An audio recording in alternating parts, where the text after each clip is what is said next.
Hi, and welcome to this week's episode of Talking Fertility, where I come to you live every Monday morning talking all things fertility.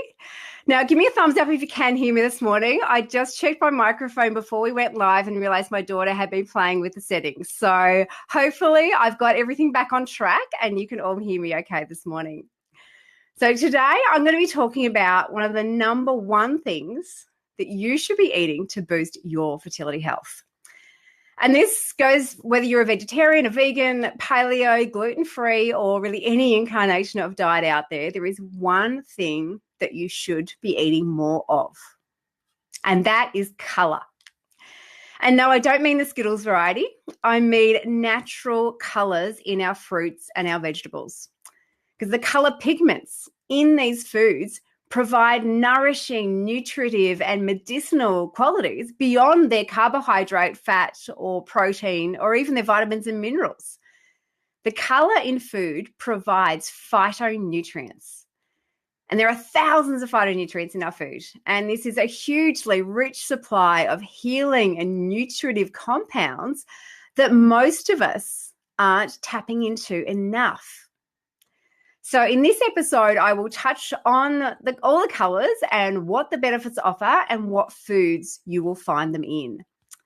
Because it was way back in the Hippocratic era when Hippocrates, who lived back in 460 BC to 375 BC, and back then he stated that food is medicine.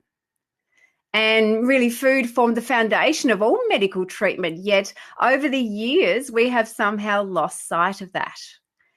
And really, particularly, colour is medicine.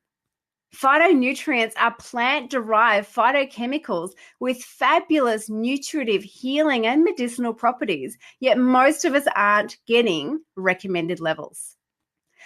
And in some ways, it comes back to the 5 vegetables and 4 fruits that we should eat a day. And unfortunately, surveys show that we aren't getting those serves. In fact, we're only getting 3 to 4 serves across the board instead of 9 serves combined. And when it comes to colour, a US survey showed that 70% of people aren't getting enough greens. 78% of people aren't getting enough red. 79% of us aren't getting enough yellow and orange. And a staggering 88% of us aren't getting enough blues and purples in our diet. And I'll be sharing a link to a quiz where you can access a quiz to see where you stand in relation to your phytonutrient intake. And yes, in some ways it does relate back to those 5 serves of veg and the 4 serves of fruit. Yet you really want to be going well beyond that as well and incorporating as much of a rainbow of these colours within those 9 serves as well. And now I'll touch on a few of the more well-known phytonutrients that you will find in these brightly coloured fruit and veg and why they are beneficial. So you've got your reds foods, which are really rich in lycopenes and anthocyanidins. These are rich antioxidants, which have been found to be very beneficial, particularly in sperm health and also for blood sugar, which can be an issue in women with PCOS.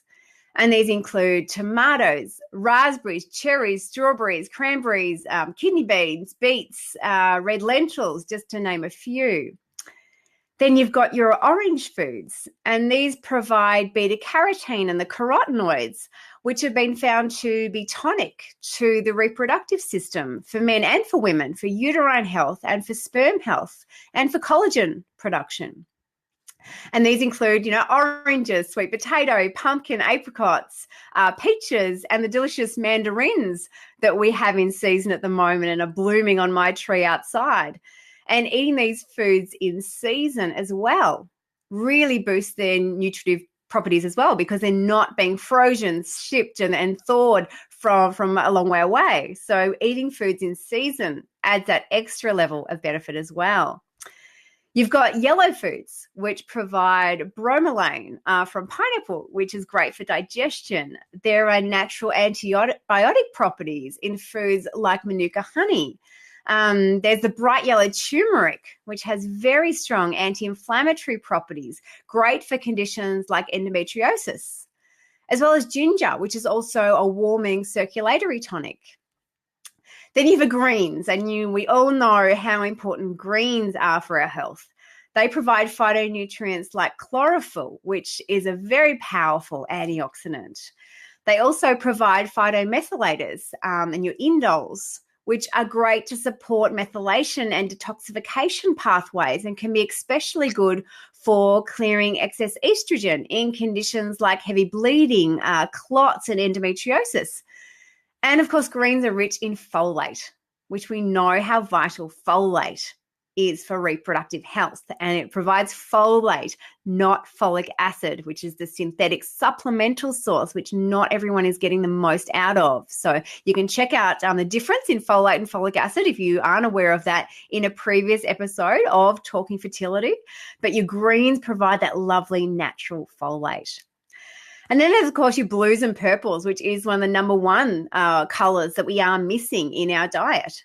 And these blue and purple foods provide anthocyanidins and phenolics, which can help slow the effect of aging, and are powerful antioxidants. And these include blueberries, blackberries, red grapes, black currants, elderberries, plums, eggplants, and your lovely purple Peruvian potatoes, which look gorgeous.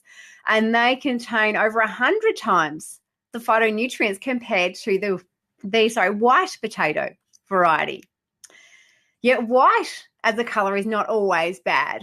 Yet if you speak to my mum, who is an artist, white is not, in fact, a colour, it's a shade. So I better get technically correct there. But in relation to white foods, naturally white foods, they provide their own phytonutrients. And if you are eating white in the form of white bread, white rice, white salt, of course, these certainly don't provide any phytonutrients. But you do have lovely foods like cauliflower, parsnips, coconut, and even garlics, which provide an array of phytonutrients and important medicinal qualities. And when it comes to colours, it's really important not to just say, pick carrots and that's my orange. So I don't need to eat any more orange food because I've got carrots. As I said before, there are thousands of phytonutrients. So you want to be really eating a wide variety of these coloured foods to get the maximum out of these phytonutrients. So getting good variety within each colour group is really important as well. And if you want to see, as I said before, how you're faring in relation to your phytonutrient intake, I will put the link to the phytonutrient assessment quiz, which is a bit of a quiz that I do with my patients to assess their phytonutrient intake, which is a really good guide as to how you're faring and where you stand. So I'll pop a link below if you want to do that for yourself, and you can download that from my website. And if you want to know more about phytonutrients, Diana Minish from the US is someone to follow. It's MINICH. And she wrote The Rainbow Diet. And she does a lot of work with phytonutrients and their benefits. So she is a great one to check out and to follow for more information on getting colour into your diet. But really, when it comes down to it, just eat with your eyes. Enjoy a variety of different colour foods each day, and the more vibrant, the better. So I hope you've enjoyed this episode of Talking Fertility, and I hope you are inspired to go out there today and start including more colour into your diet. And of course, be sure to download the free quiz to assess your phytonutrient intake. And if you would like to, extend your fertility journey even further, be sure to join my free 5 days to improve fertility program, which I'll put a link to below as well. And of course, if you'd like to have input on my next episode of Talking Fertility and what I do come to you talking about, be sure to jump over to the Conceive Baby with Tasha Jennings Facebook group and join the discussion there. I look forward to seeing you next time.